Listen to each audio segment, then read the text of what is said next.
Hello guys, I wanted to do a quick walkthrough of this make.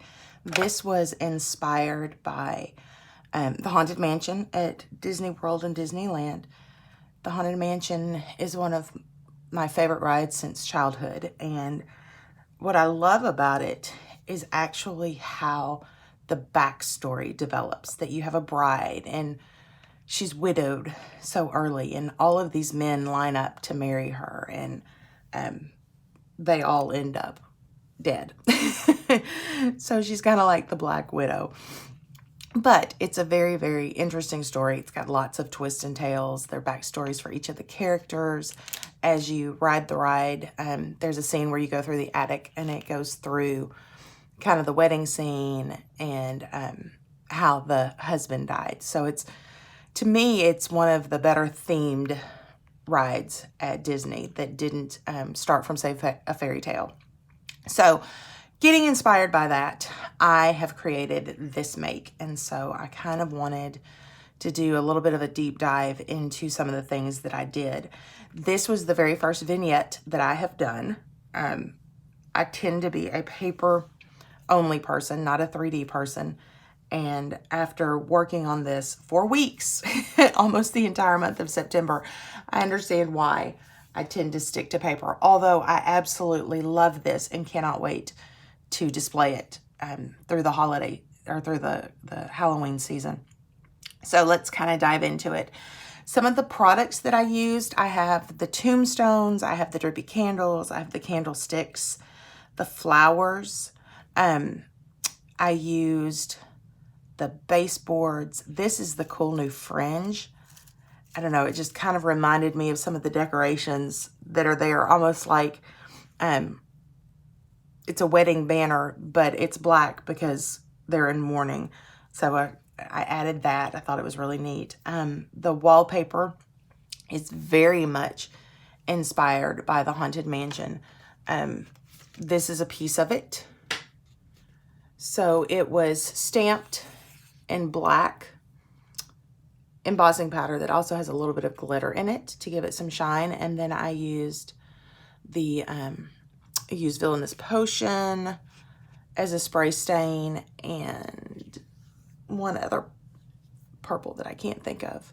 Got some movement. Then I came back and splattered Flickering Candle to give it the yellow kind of eyeball kind of feel. So this one I had just mounted on a panel to use in a card, but this is this background paper. I did several sheets of it while I was working.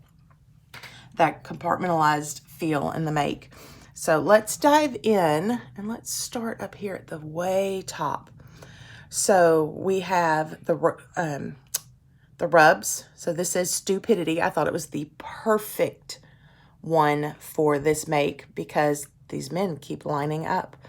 I added a raven just because I think that they're kind of creepy and a little dark, and I thought it went beautifully.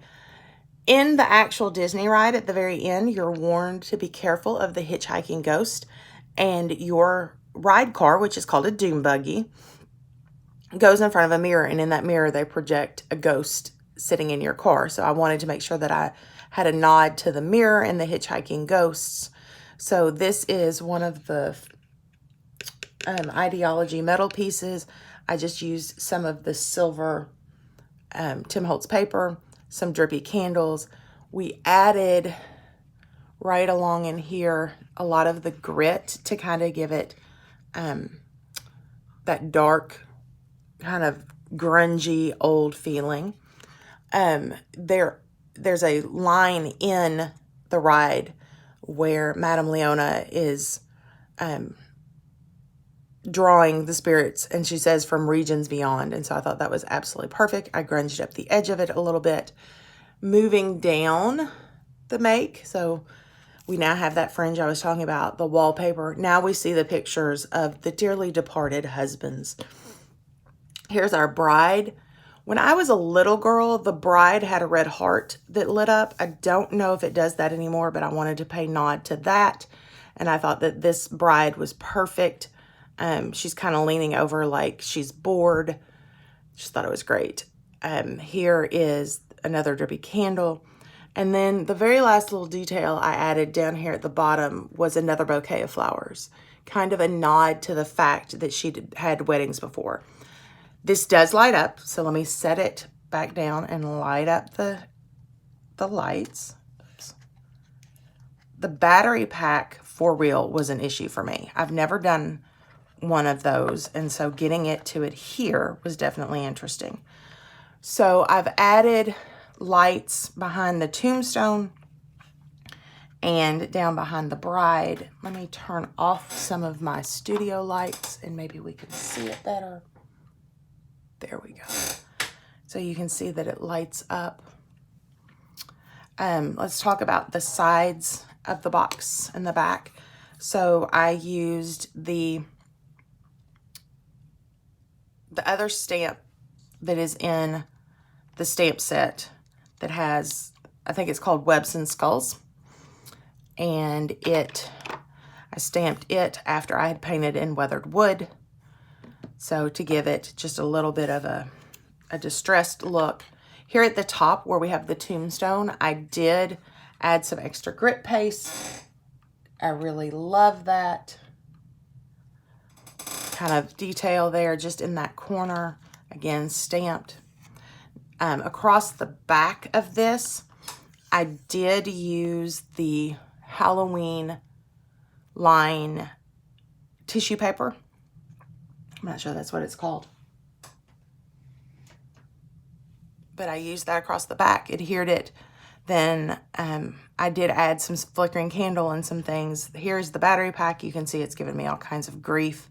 Again, this was my first make. I don't plan on the back being seen. I wanted to just kind of test out some different ideas that I had because I'd never done one and I'd never worked with this wood product. And so I wanted to see what it did. I will say that now that it's done, I really do love the fact that I worked with it and that I persevered and kept going even when the going wasn't going my way. It really gave me a greater appreciation for what all the makers do, just in the time that they have to do it in. I had an entire month to get this worked on and done.